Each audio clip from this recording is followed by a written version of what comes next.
Laikam jau beigsim, ja? Ko tu saki? Mēs jau gandrīz, man liekas, 2 stundas jau te ādām.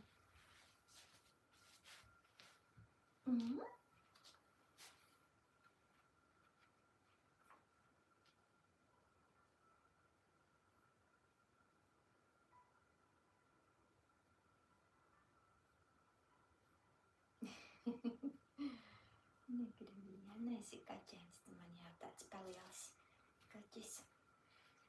Kā nekā jau 7 gadi tev. Jau liela dāma.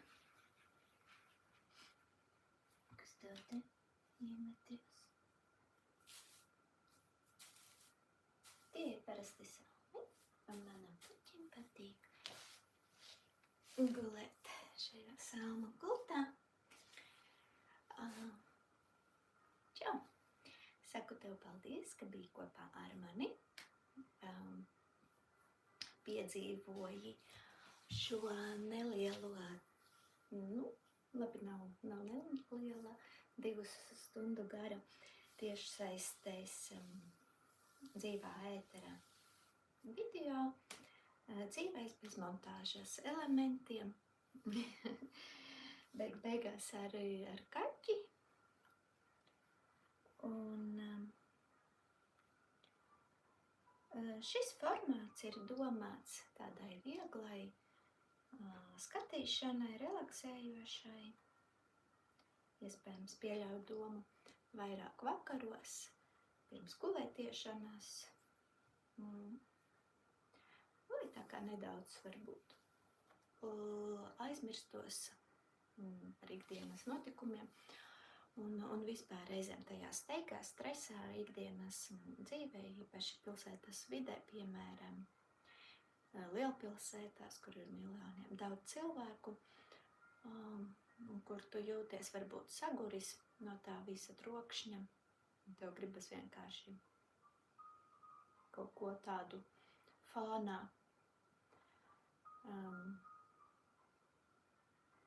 nelielu notikumu, piemēram, kā adīšanu,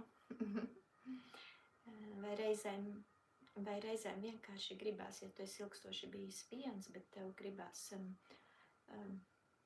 tādu kā klātbūtnes sajūtu ar vēl kādu, tad šis arī ir labs veids, kā to var īstenot, skatoties manus video, ne tikai šo, arī citus, bet tieši šis formāts adīšana un fonā kaut kādas nekontrolētas skaņas, piemēram, no maniem bērniem, kas nesen ir atnākuši no skolas, un viņi savā vaļā tur dzīvojas pirmajā stāvā, un paši nekontrolēti savas ikdienas kaut kādas skaņas, tur sarunas, viņiem tur savi notikumi, un fānā nedaudz, un es te mierīgi sēžu un adu. Bērni jau ir lieli, tur ir jaunieši, pusaudzis 3 kopā. Lūk, un es mierīgi ādu, tās ir tādas nianses, tādi nelieli ikdienas mirkļi no dzīves, no lēnas dzīvošanas, bez steigas. Kas ir kā atgādinājums tam, lai atgrieztos savā tādā iekšējā līdzsvara sajūtā, īpaši pēc varbūt stresainiem notikumiem dienas laikā, vai vienkārši sestdienās, svētdienās pēc darba dienām, tur birojos, ofisos, kaut kur tur supermarketos, kur nemitīgi daudz cilvēku, vai piemēram, es nezinu, pieņemsim, policijas darbinieki, kur ikdienā saskarās ar visādiem notikumiem un ne tiem pozitīvākajiem lielākoties. Un vienkārši gribās līdzsvaram kaut ko tādu attiecīgi pretēju, tādu mierīgu,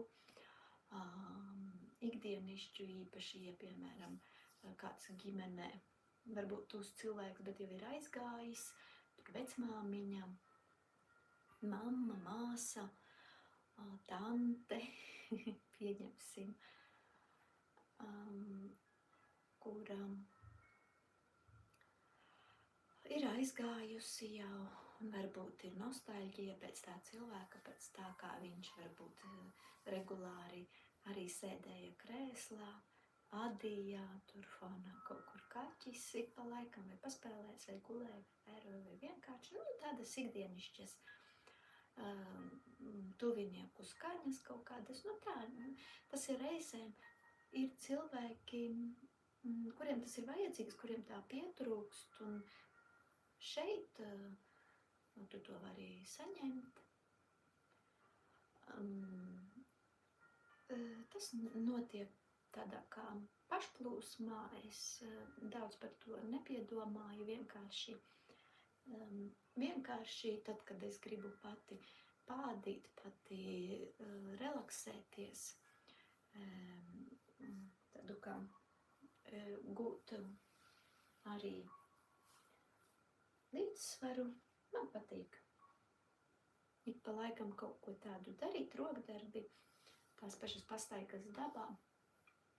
Tas ir tas, kas man palīdz, es labprāt ar to dalos ar tevi. Un, protams, es priecājos, ka man padruskainā klāt skatījumi, abonamenti, subscriberi, vienkāršā valodā runājot. Es gribu to turpināt darīt. Jā, man ir vajadzīgs arī tavs atbalsts, lai es varētu arī uzrunāt YouTube algoritmus, un lai vairāk viņš manus video arī bīdīt uz priekšu. Es saku vienkārši elementāras lietas, lai es vienkārši nepazustu. Un ja šis formāts tev patīk un tu gūsti no tāda veida formāta video un kaut vai manas tādā veidā saziņas un komunikācijas ar tevi, tad tas ir tas veids, kā tu vari mani atbalstīt, un arī es tādā veidā jūtu iedvesmu, entuziasmu turpināt, jo man patīk šis formāts, es negribu viņu mainīt, tas ir tas, kas man ikdienā pašai pietrūkst, jau to es radu pati, bet es kādreiz, kad es daudz strādāju, pilnu slodzi, un es biju aizņemta ar mājas lietām un ar maziem bērniem arī. Tad es meklēju tādu formātu, un nemaz tik viegli atrast viņu nevarēja. Tagad tas ir jau palicis populārāk. Cilvēki tiešām meklē tāda veida saturu, jo arī ne visi var, piemēram, atļauties tās pašas psihologa konsultācijas regulāras, piemēram. Tas ir domājot par tādu kā emocionālo atbalstu. Un nevienmēr tas nozīmē gan tas ir vajadzīgs gan cilvēkiem, kas tiešām ar to hroniski saskarās, vai, piemēram, ir saskārušies pēc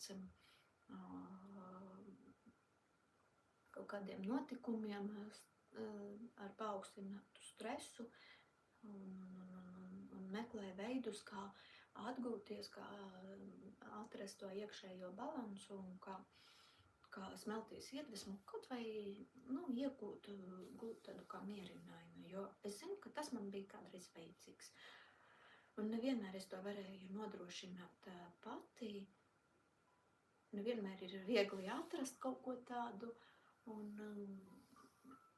jā, es atradu savus veidus un visu, un tad, kad tagad man ir brīvs laiks, vairāk bērni izauguši, man ir arī jau kaut kāda veida, savi izveidojušies priekšstati, kas man ir vajadzīgs, un es labprāt ar to padalīšos arī ar tevi, jo tā ir forša tāda miedarbība vispār ar ārpasauli, ne tikai ar savu iekšējo, bet arī, jā, tā ir sava veida komunikācija. Es arī ar tevi komunicēju, šobrīd runāju brīvā formā, bez iepriekš kaut kādiem paredzētiem scenārijiem, vai kā izvēlējos tevi uzrunāt un izstāstīt, padalīties. Es daudz nerunāju šajā kanālā, tāpēc ņem par labu, spied like, abonē mani, atceries mani pa laikam un noseivo savā playlistē, piemēram, manus kādus video, kas tev dod ko labu un foršu un pozitīvu. Un tiekamies atkal, un līdz nākošajai reizei. Un lai tev viss forši mierīgi. Un atceries tādu lietu, ka ja šobrīd tu esi tur, kur tu esi, tad pieņem arī to. Un caur to savu, piemēram, kaut kādu sarežģīto situāciju vai etapu, vai vienkārši, ja tu esi pārāk pozitīvs un tev vispār ir tāds tukšums iekšā, ka tev, bet tu viņu gribi ar kaut ko piepildīt, tad dari to. Dari to un veicini arī pats caur manu pieredzi, caur maniem piemēriem, pieņemsim savā dzīvē, ienes to savā dzīvē. Kaut ar nelieliem mazumiņiem. Arī ar to ir pietiekoši, lai padruskai virzītos uz priekšu, vienkārši virzītos uz priekšu. Atā!